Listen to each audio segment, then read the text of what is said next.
Hi, everybody. Thank you for joining me tonight. My name is Jonathan Coholich. I'm part of the Navionics Marine Specialist Division. I'm going to be talking to you about city limits fishing, and in particular, city limits fishing within the Pittsburgh, where I grew up, a little bit north of there. I now live about an hour east of there, but I still make a lot of trips there to fish.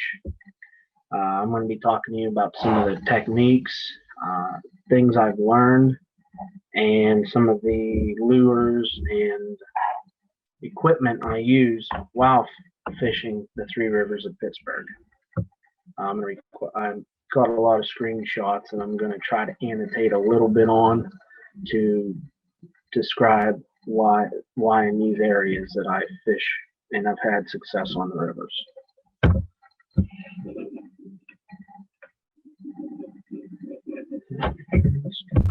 Okay, a couple of the areas. One of the areas I like to focus on when I'm fishing the Three Rivers of Pittsburgh are bridge areas.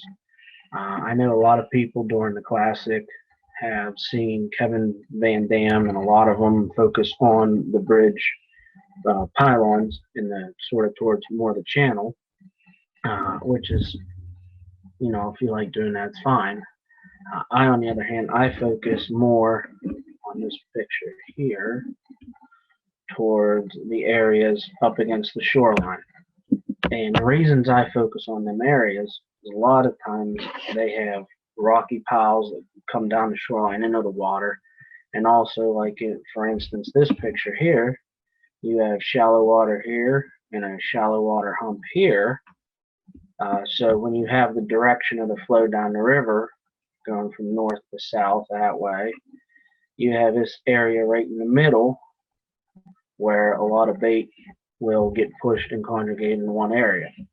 So what I found on areas like this, I normally have the smallmouth. I find them kind of posted up in here or even up in here, and they're more often, opportunistic kind of type of fish. So when the bait comes through this area or right behind it, more than likely you could find them spooled up, and I'll get pretty decent hits.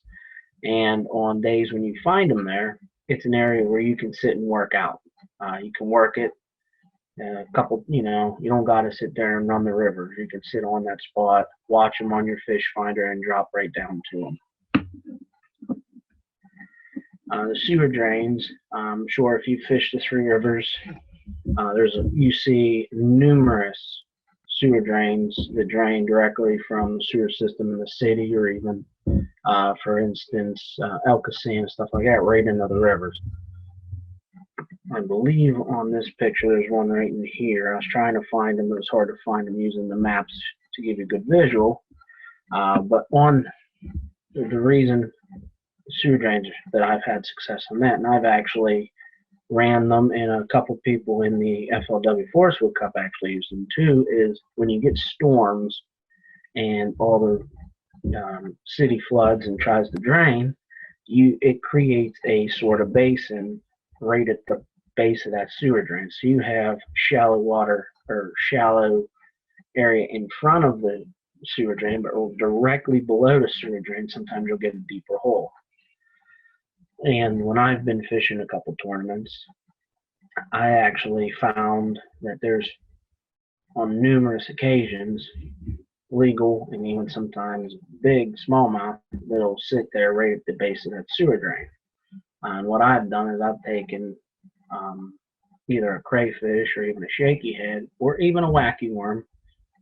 I flipped it up on top of the drain and let it just kind of naturally fall off and in the water. And a lot of times when that happens, the strike is immediate. So you know right away if there's a fish there or not. Now, there's a couple drains in the city pull up the Allegheny and even down towards El Casan where there's constant flowing water. Those, what I like to do, I like to take my structure scan, go through them, and check and see what kind of fish are active around that area.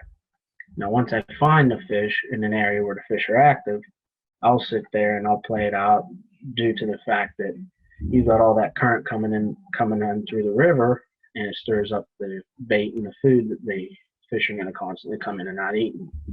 Now, you might pull up, see them, but they're not active, which with smallmouth and sometimes even Kentucky spots and bass like that, they go through spurts where they turn on and turn off.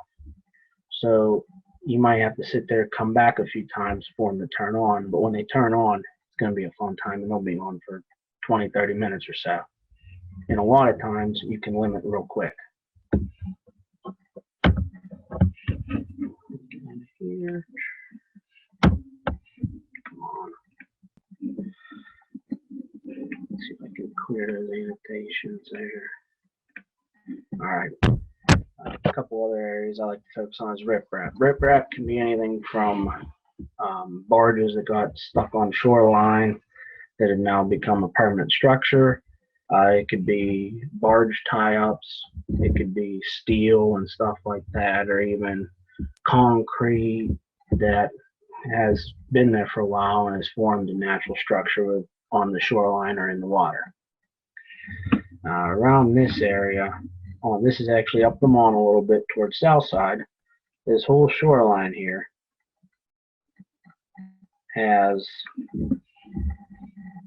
crevices of where there's old sewer drains. It has barge tie-up metal just in there, and it got all kind of other crap that got lodged in there from floods and whatnot. Along that riprap, you gotta remember that if it's been there, the fish are going to see it as a structure. They're going to see it as a potential ambush area, and they're going to position on it to where on the Mon that's flowing like that, they're normally going to position on the downside of a piece of structure, or even like a piece of riprap or a small indent in the side of the wall that's still in deep enough water. Reason being is they'll ambush anything that floats down the water. Now, on areas like that, with the high walls and stuff, I like to throw a wacky rig, or I like to take something like a fluke or a Erie darter and just let it slowly sink. I'll rig it Texas style without any weight on it and just let it slowly sink. And a lot of times you'll actually see the fish come up and grab it, which makes it hard on occasion, because if it's a big one, you want to jerk it right away, and then with that, you gotta let them hold it for a second and really engulf it before you set the hook.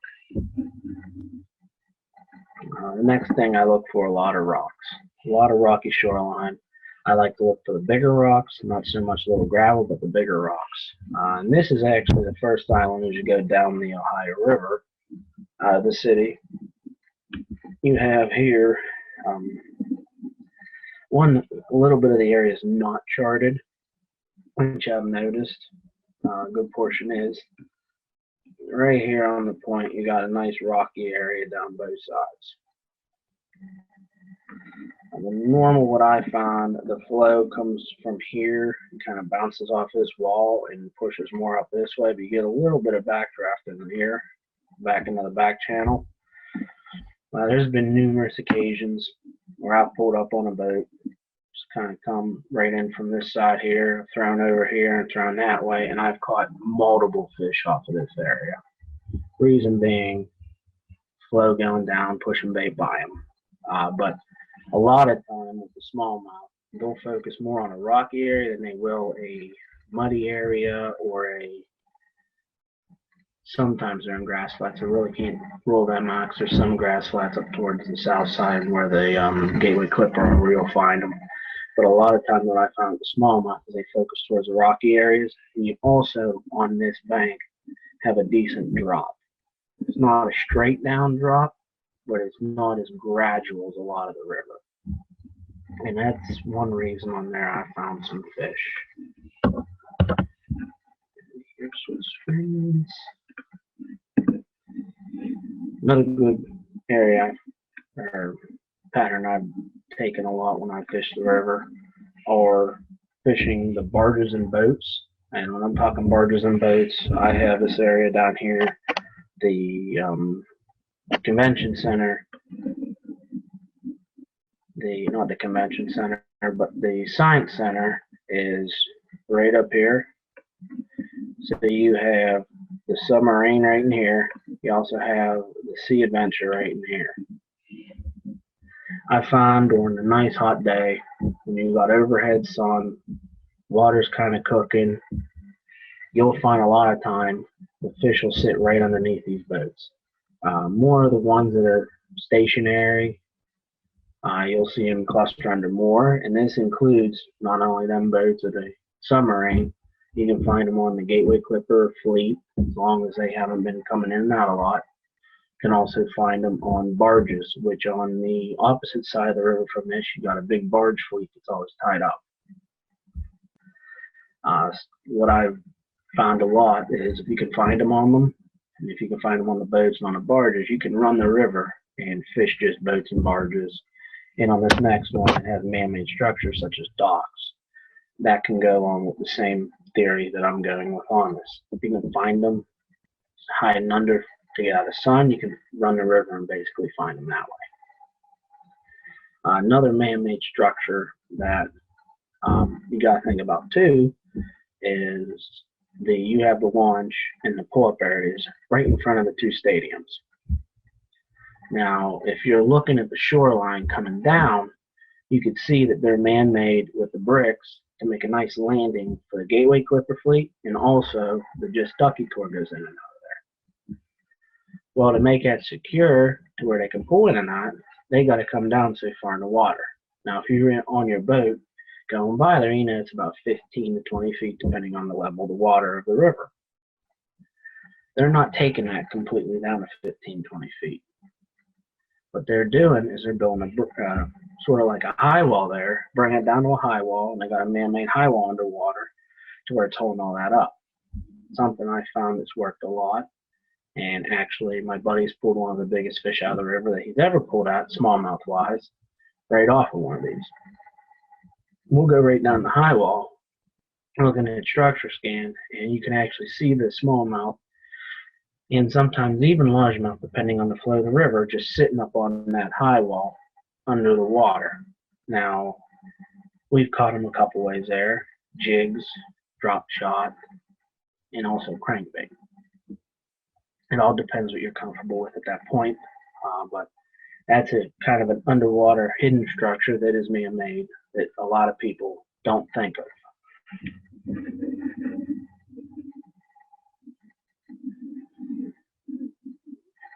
I'm going to go to the next slide here.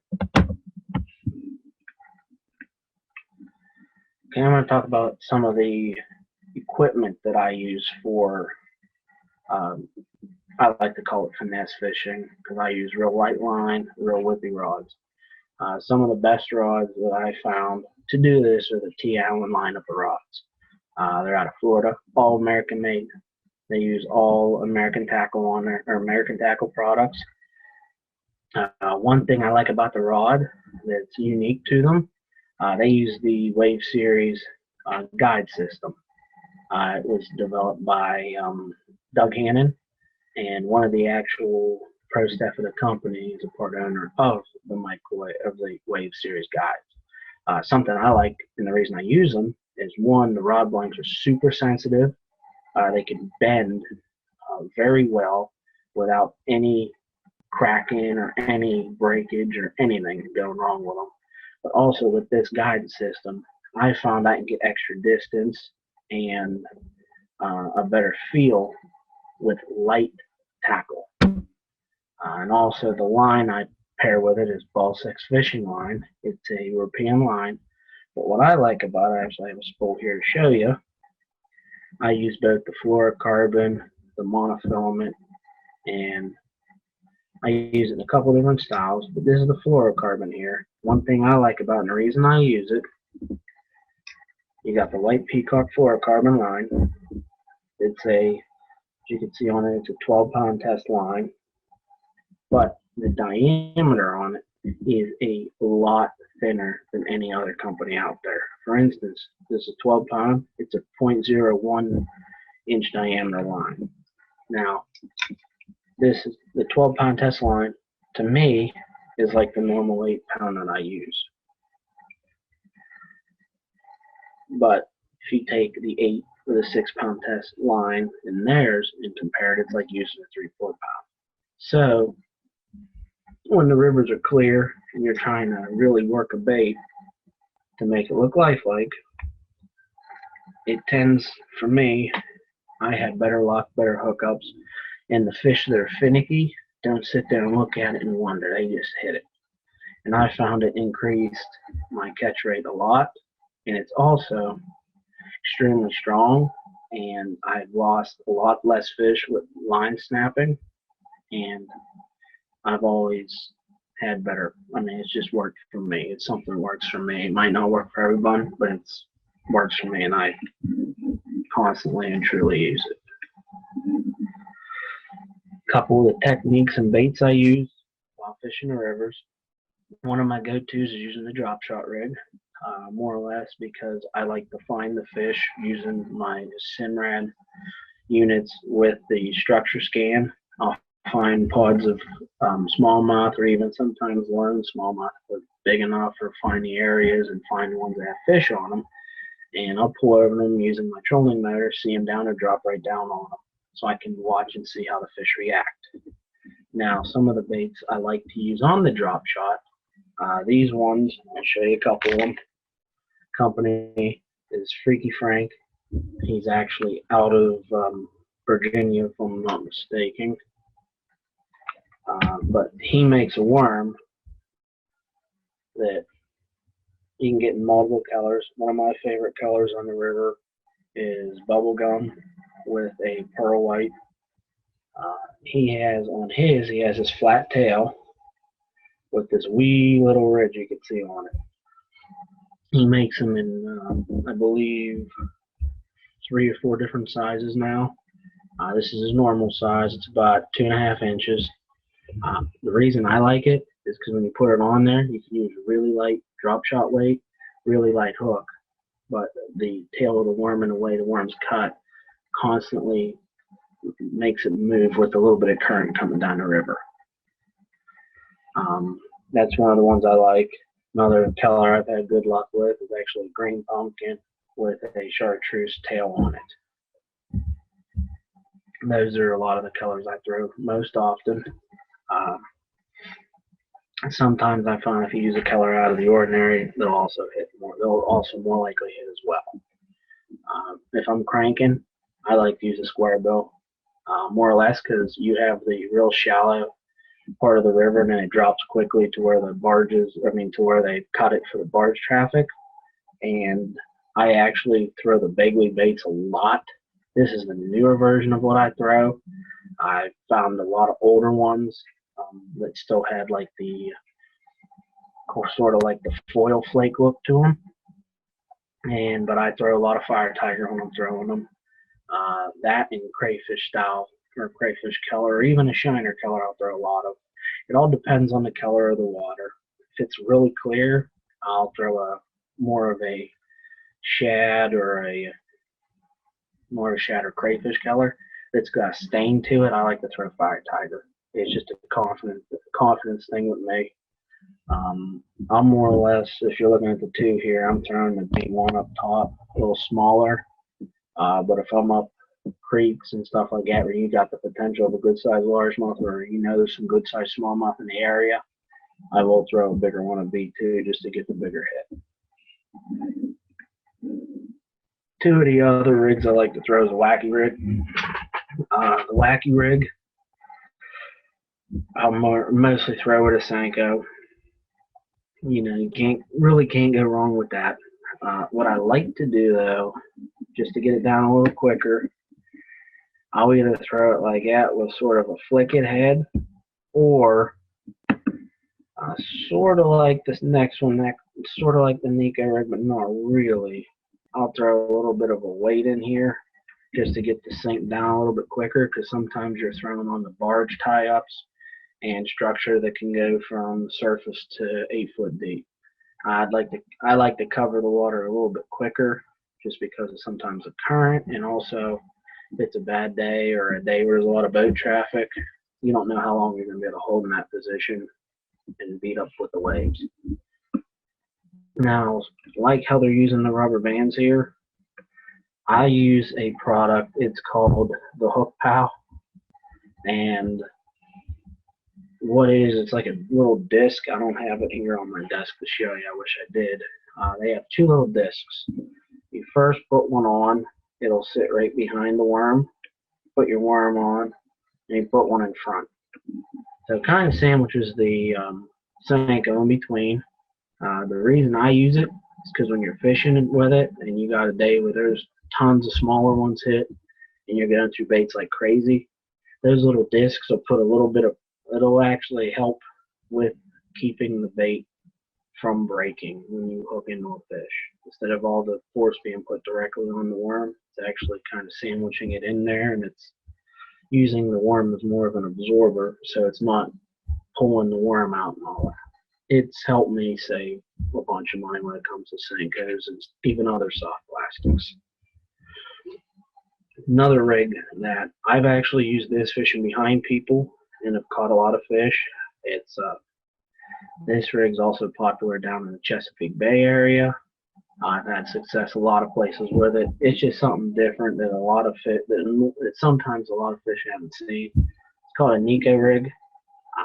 I got first introduced to it from the Mickey Baits Company. One of my friends was sponsored by him, and he showed me this rig. They make like these nail weight heads. They got like a little mushroom on the bottom. They're actually called a Nico. I believe they call it a Nico weight. I think the Mickey calls them that. And you can either loop your hook straight through the body or use a gum band like that. What I normally use with them, I do use the Nico worm from the Mickey with it, but I have since started using, this is the 2XL worm from Freaky Frank's. It's just like the drop shot ones, but it's, instead of being like 1.5 inches, 2 inches, you're looking at about 4.5, 5-inch worm. And I've had a lot of success with it. It's just a different presentation, sort of like a shaky head, but not exactly. Because with the shaky head, you need them to pick it up from the bottom. This one, if they just come like a smallmouth up top, come down on it and suck it up, you can jerk it right away, and you got a good hook set in them. And I've used it a lot in both on the rivers. I use it in the bubble gum and also pearl white. You can also use it in green pumpkin. I've had a little bit of luck with green pumpkin down there. It's all basically what you're confident with. The colors do make a difference. I'll say a little bit, but a lot of it's the confidence you have with presenting that color or that bait in water that's going to increase your chances of getting a good hook set on a strike. Now that, I believe, let me see here.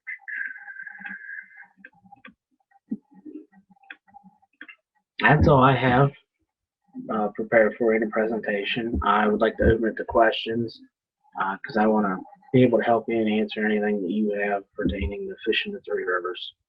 Because I've fished them numerous times, probably over my college career. It was the closest place I could go, so I fished them 2-3 times a week. So I'll stay on a little bit and answer any questions you might have.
Okay, I don't see any questions coming through.